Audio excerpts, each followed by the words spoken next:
¿Qué tal? ¿Todo bien? Sí, guay. Muy bien. Pues nada, yo me siento un poco como si fuera a contarles aquí algunos chistes, porque es como si fuera ahora a hacer un monólogo con cosas así graciosas y nos echáramos aquí unas risas. Pero va a ser todo lo contrario. No nos vamos a echar una risa, sino lo opuesto. Bueno, dicho esto, gracias por estar aquí, porque bueno, podrían estar haciendo cualquier otra cosa y además tienen aquí un festival pues muy guay para, pues no sé, comer cosas ricas y ver otras cosas interesantes, pero han decidido estar aquí por los animales. Entonces, como han decidido estar por los animales, pues de ahí mi agradecimiento y también, como no, pues mi agradecimiento pues a la gente aquí que ha organizado este evento, pues por el trabajón. Yo es que ni me lo imagino el trabajo que han estado metiendo aquí. Bueno, muy bien. Pues entonces, en esta presentación, aunque, bueno, me dijeron que tenía que venir a hablar del libro, ¿no? Pero yo realmente al final no he venido aquí a hablar de mi libro, soy el antipaco umbral, ¿no? Bueno, la gente joven no lo pillará, la referencia de la gente un poco mayor, sí. Entonces lo que voy a hacer es usar como excusa un poco la presentación del libro para hablarles de cosas de las que va el libro, que básicamente es de los argumentos que tenemos, de las evidencias que tenemos para defender a los animales, por qué deberíamos defender a los animales y en qué dirección deberíamos ir para defender a los animales. Bueno, entonces, en primer lugar, digamos, lo que voy a hacer es presentar un poco las razones generales que tenemos para cuestionar una idea que cada vez más gente está familiarizada con ella, pero que todavía es un poco novedosa en nuestra sociedad, que es la idea de especismo. Todo el mundo tiene una cierta familiaridad con toda una serie de discriminaciones y de injusticias que suceden en el mundo cuando estas afectan a los seres humanos, pero no cuando afectan a otros animales. Entonces, la primera parte de lo que vamos a ver aquí va a ser eso. ¿Qué motivos tenemos para cuestionar el especismo, ¿no?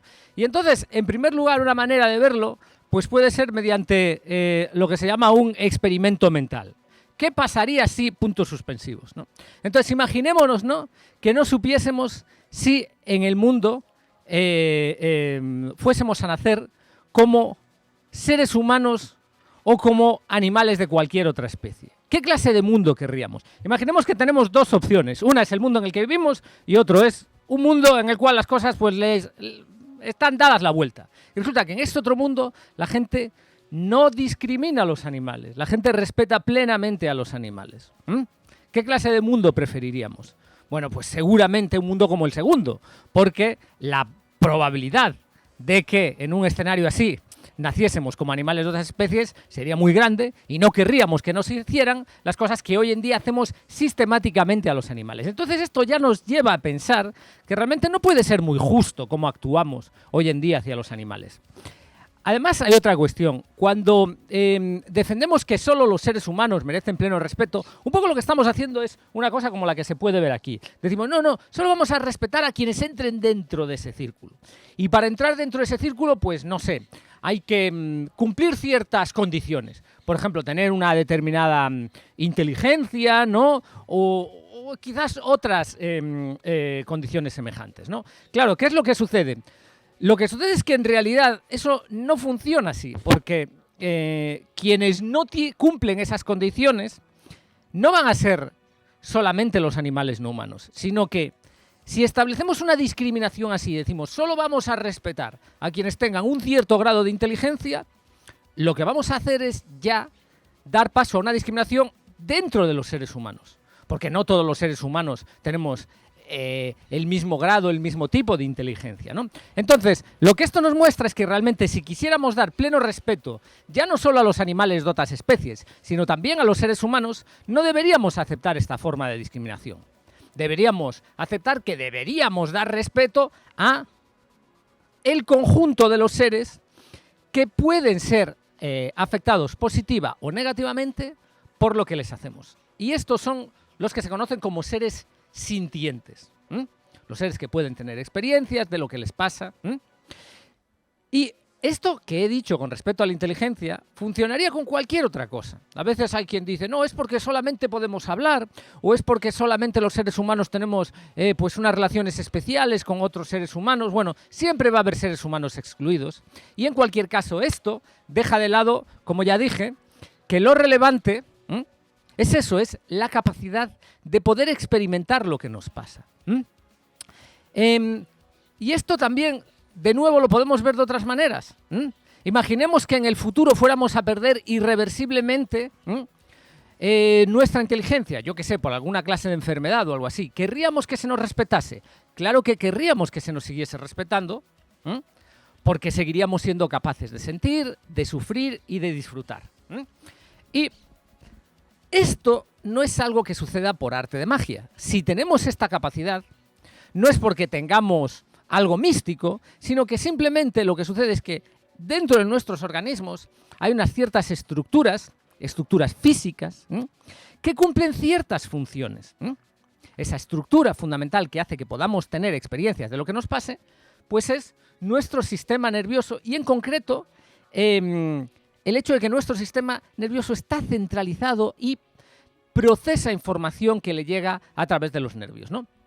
Pero esto no sucede exclusivamente en el caso de los seres humanos. No sé si se ve bien la pantalla, pero también en el caso de otros animales encontramos estructuras análogas, ¿no? No en todos los animales, sin embargo. Por ejemplo, hay organismos que biológicamente son animales, como pueden ser las esponjas. Pero las esponjas no tienen ningún sistema nervioso. Por lo tanto, no tienen ninguna estructura que les permita tener ninguna clase de experiencias. En su caso sucede igual que en el caso de otros organismos vivos, como pueden ser bacterias, arqueas, hongos, cromistas, plantas, etcétera, que no tienen estas estructuras físicas. No obstante, sí que hay un montón de animales no humanos que las tienen. Entre ellos se cuentan los vertebrados, pero también se cuentan un gran número de invertebrados, ¿no? De hecho, la Declaración de Cambridge sobre la conciencia, firmada ya hace más de 10 años por especialistas en el tema de distintos ámbitos, pone como ejemplo a invertebrados como los pulpos como seres sintientes, ¿no? Incluso animales muy pequeños, como pueden ser, por ejemplo, los insectos, también tienen sistemas nerviosos centralizados que procesan información de manera que hace posible que puedan sufrir y que puedan disfrutar, ¿no? Hay casos que pueden ser un poco más, digamos, controvertidos. Por ejemplo, los caracoles o los bivalvos no tienen sistemas centralizados en cerebros, pero sí en toda una serie de pares de ganglios cerebroides que procesan información de manera compleja. ¿Esto es suficiente para que puedan ser sintientes? Bueno, a día de hoy no lo sabemos con certeza, pero tampoco sabemos con certeza que no sea así. Si me preguntan a mí, yo creo que es muy probable que sí sean sintientes en algún sentido. Por lo tanto, creo que, en base a lo que dije antes, no los deberíamos discriminar y no les deberíamos causar daños, ¿no? Esto es interesante, todo esto, porque lo que estamos viendo aquí es que no es que debamos respetar a los animales por el mero hecho de que sean animales. Porque eso podría ser también algo arbitrario. Es como respetar a los seres humanos por el mero hecho de que son humanos. Pero no va por ahí. Se trata de respetar a todos los seres que tienen, como ya dije, la capacidad de sentir y de sufrir. Por eso, si por ejemplo existieran, como a veces podemos ver en películas, en series o en novelas, organismos o entidades artificiales, programas, androides, inteligencias artificiales, que fuesen sintientes, merecerían el mismo respeto. Hay quien puede decir a eso, bueno, pero eso es una cuestión de ciencia ficción que no tiene nada que ver con la realidad. No, tiene mucho que ver con la realidad. No me refiero solamente a que quizás en el futuro esto suceda. Y entonces tendríamos que tener mucho cuidado, porque lo mismo que se le hace a los animales se le podría hacer a estas entidades. Pero es que, dejando de lado eso, no es de esto de lo que estoy realmente necesariamente hablando aquí. Lo que estoy indicando es que el hecho de que si estuviésemos frente a inteligencias artificiales que sintiesen y sufriesen, deberíamos respetarlas, ilustra que lo relevante para respetar a alguien debe ser, como ya digo, la capacidad de sentir y de sufrir. Bueno, si queréis protegeros de la lluvia o algo así, estos son 3 gotas, ¿eh? Esto... Donde yo vengo, vamos, Esto me parece, vamos, esto es nada, pues lo normal cualquier día. Lo que pasa es que aquí, en el Mediterráneo, están ustedes muy mal acostumbrados. Sí. En fin, bueno, la realidad, sin embargo, lo que vemos es que choca frontalmente con todo lo que hemos visto hasta aquí. En la realidad, lo que sucede es que los animales son discriminados, matados, sistemáticamente se les causan terribles sufrimientos en el proceso. Y mucha gente además no es consciente de esto, incluso la gente que defiende a los animales, ¿no? Por ejemplo, mucha gente que defiende a los animales cree que el principal problema de los animales pues puede ser igual la tauromaquia o algo así. Cuando los animales que son explotados en mayor número, entre los vertebrados serían los peces, entre los invertebrados serían los insectos, que cada vez hay más granjas de insectos, cada vez aumenta más el número de estos animales utilizados para su consumo directo o indirecto, y sobre todo los crustáceos. Los animales más explotados en todo el mundo son los camarones, pero más del 90 y tantos % son camarones, de los animales que se matan anualmente.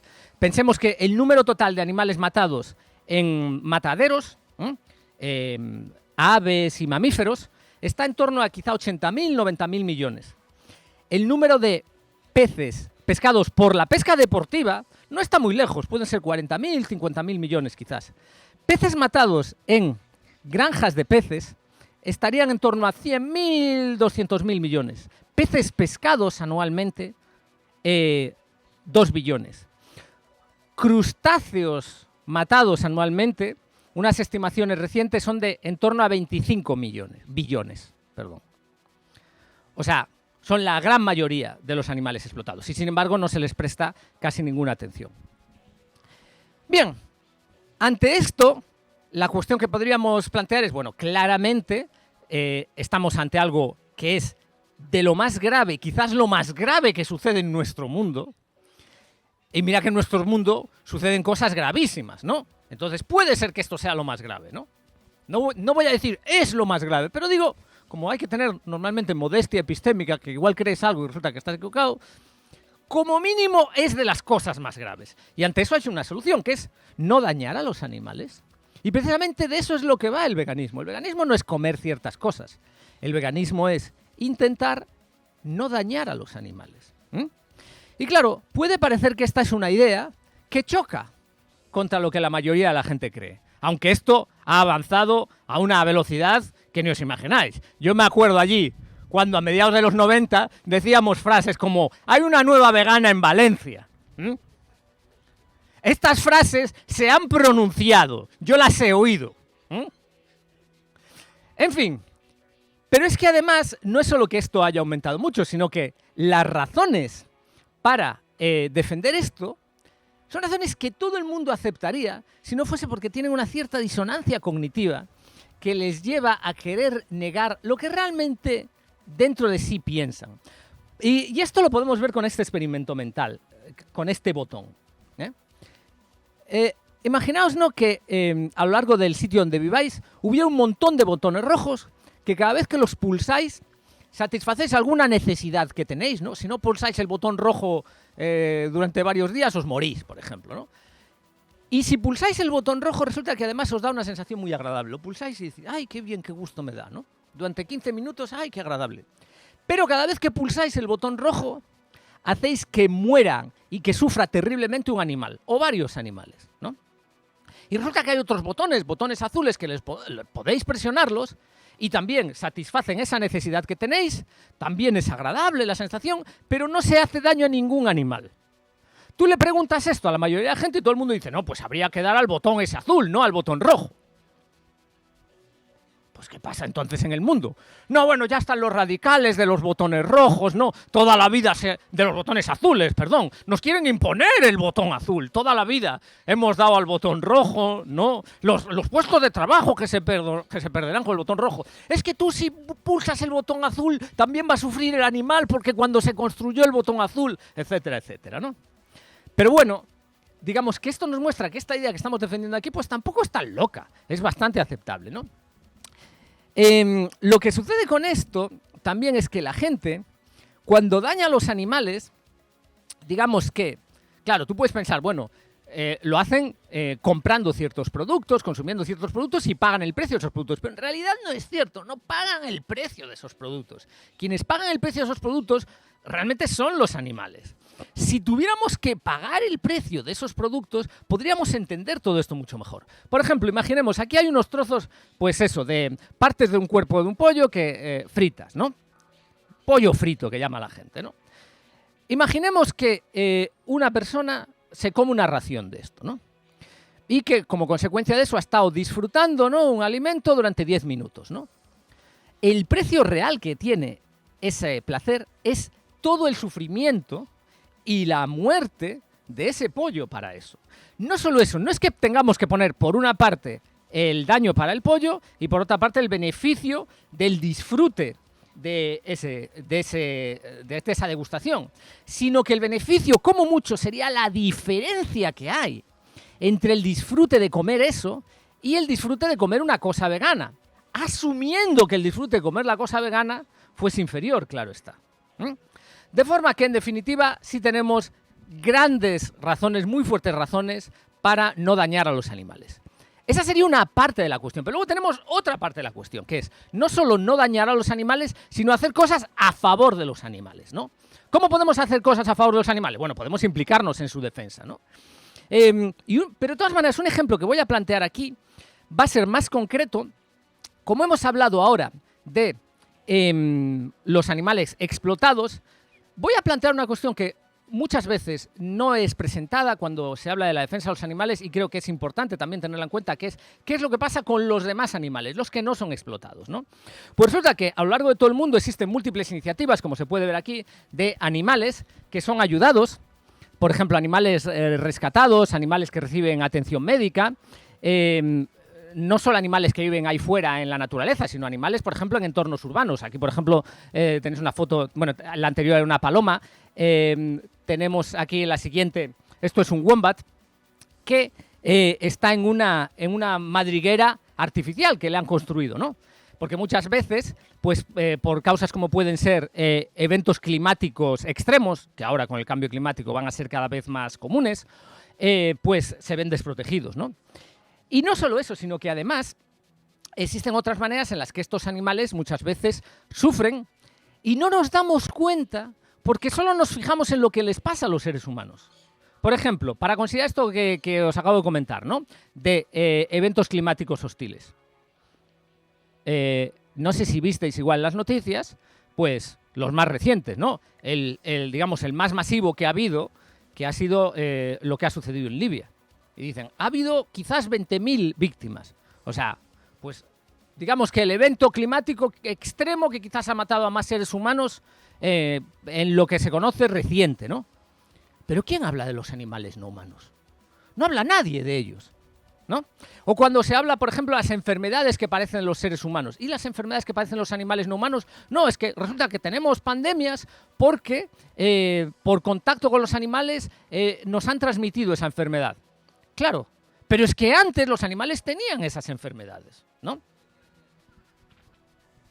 Yo te quería preguntar, lo único que preocupante ahora, bajo mi punto de vista en cuanto al activismo del que has hablado, por cierto soy Luisa Claver, que nos hemos escrito, tengo una amiga un poco animalista, ¿se oye?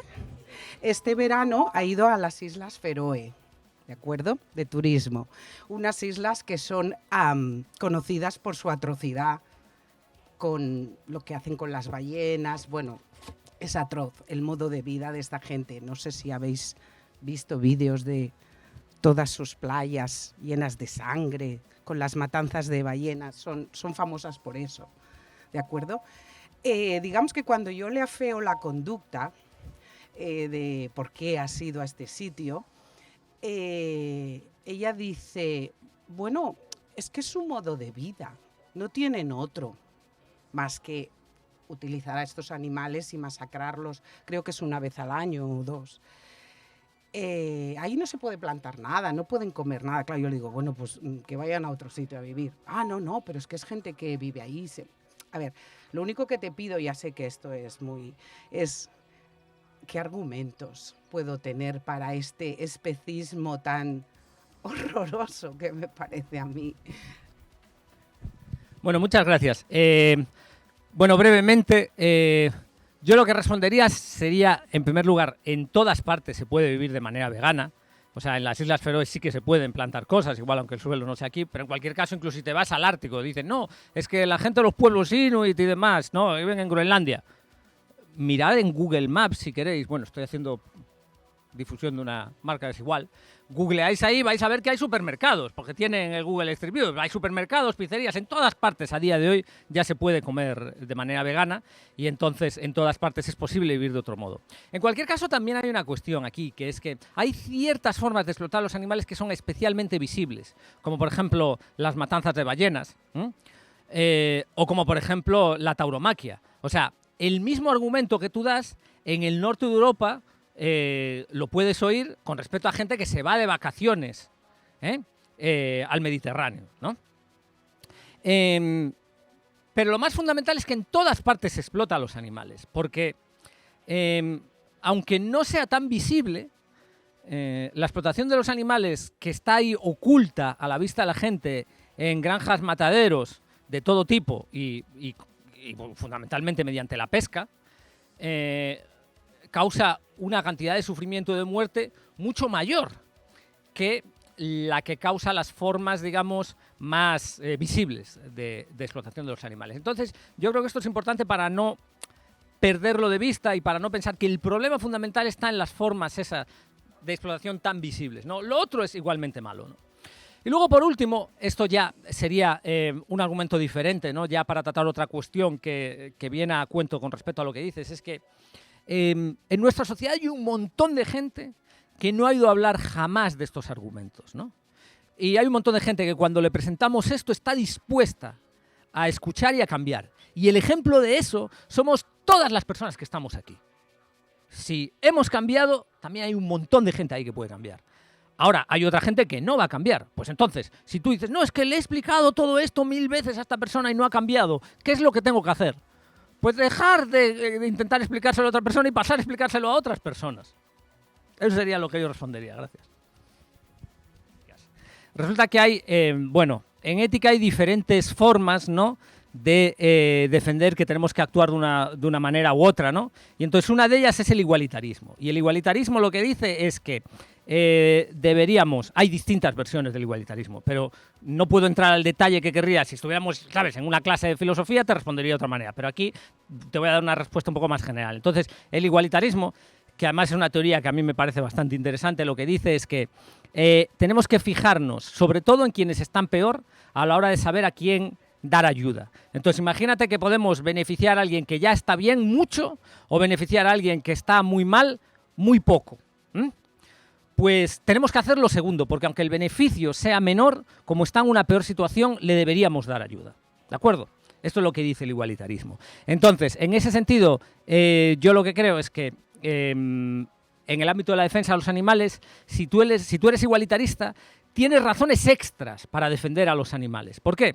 Porque el argumento, por ejemplo, que vimos, que es que causamos más daño a los animales explotándolos que el beneficio que obtenemos, vale para ciertas teorías éticas. Pero para el igualitarismo sería igual. Aunque les causemos un daño que sea menor que el beneficio que vamos a obtener, no sería justificable, porque ellos están en una situación desfavorable, ¿no?, por la situación en la que ya estaban de partida y por la explotación que les causamos. Bueno, eso por una parte. Luego, con respecto a las otras dos cuestiones que planteaste, con respecto a que si los insectos u otros invertebrados son sintientes, sus vidas contarían igual que la de otros animales vertebrados con unas mentes más complejas.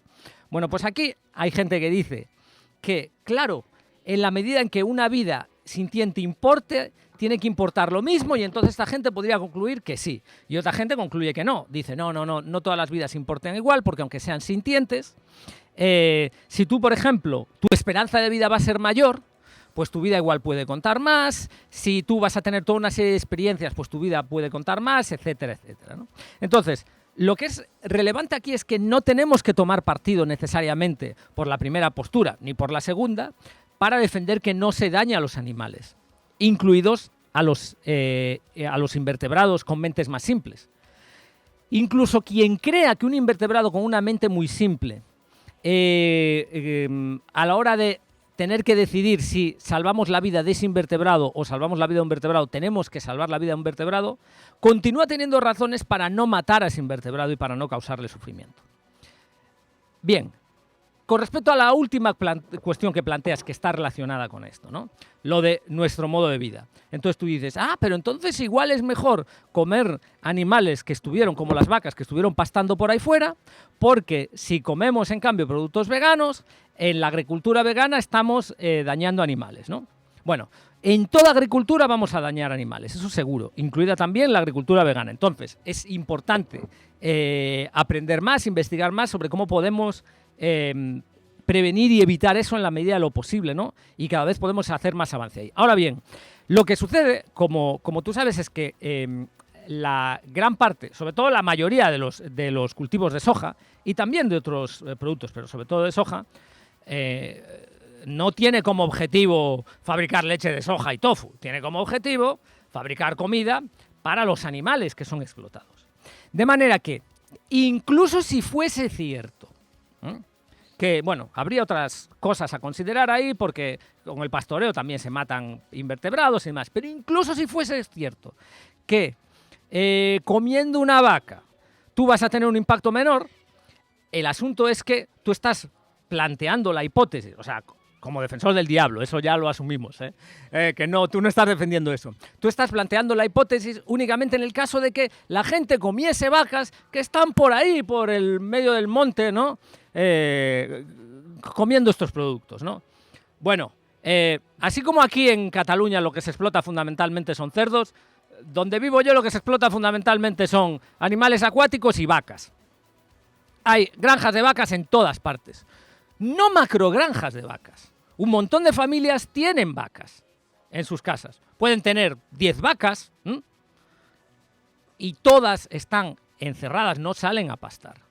Aunque tengan 8 vacas, aunque tengan 6 vacas, bueno, igual hay uno que las saca por ahí, pero todas están encerradas y todas comen la soja de ahí. De manera que el argumento en la práctica no sería aplicable. Si eso fuese así, y si la gente únicamente comiese animales que estuviesen por ahí vagando y comiendo alegremente y viviendo vidas más o menos tranquilas, pues la gente podría igual comer carne que una vez al año, 2 veces al año. Y aquí voy a algo que me interesa especialmente para esta charla. ¿Recordáis cuando hablé del largoplacismo, no? Pues bien, imaginaos 2 posibles situaciones. En una, convencéis a un grupo de personas de que no coman animales por motivos que no tienen nada que ver con los animales y siguen siendo especistas totalmente. Y en otro, 3 minutos me quedan, vale. Y en otra situación podéis convencer a esa misma gente de que el especismo es incorrecto y que por lo tanto no deberían explotar a los animales. Pero esa gente continúa haciéndolo, aunque con sentimiento de culpa, y creyendo que lo que hacen está mal, que no deberían hacerlo, pero lo continúan haciendo. ¿Qué es mejor para los animales? Desde un punto de vista de corto plazo, ¿qué es mejor para los animales mañana, el mes que viene? Lo primero. Pero desde un punto de vista largoplacista, lo segundo va a ser mejor para los animales. ¿Por qué? Porque aunque esa gente continúe explotando a los animales, esa gente va a divulgar la idea, cuando hablen con otras personas, no, es verdad que realmente el especismo está mal, no se debería explotar a los animales, etc. Y eso va a promover un cambio social, mientras que lo primero no promueve el cambio social. Entonces, incluso si, evitando dañar a los animales, indirectamente eso tuviera algún efecto negativo, que pudieras evitar dañando a un animal de una cierta manera en un determinado momento, no deberías hacerlo. ¿Por qué? Por coherencia con un mensaje antiespecista vegano, porque la gente muchas veces no entiende los mensajes muy detallados, muy pormenorizados. Lo que entiende son discursos claros, donde tú dices, mira, el especismo es una discriminación inaceptable. Por este argumento, por este argumento, por este argumento. Del antiespecismo, del rechazo del especismo, se sigue que no deberíamos dañar a los animales y que por tanto deberíamos vivir de manera vegana. De forma que, en conjunto, a largo plazo, lo que va a ser mejor para los animales es que sistemáticamente nos opongamos a todas las formas de dañar a los animales. Incluso aunque hubiera, en algún cierto caso, que es incierto, una situación en la que dañar a un animal fuese mejor. No lo deberíamos hacer porque cuando ves el gran panorama, cuando ves lo que va a pasar a lo largo de todo este tiempo, lo que va a tener un mejor impacto para los animales y para el mundo en general, va a ser la difusión del antiespecismo que implica la difusión del veganismo. Y creo que ya me van a echar de aquí. Así que bueno, gracias de nuevo, ha sido un placer.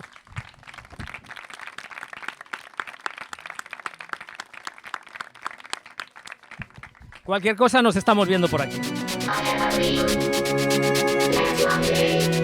All animals will be free. All animals will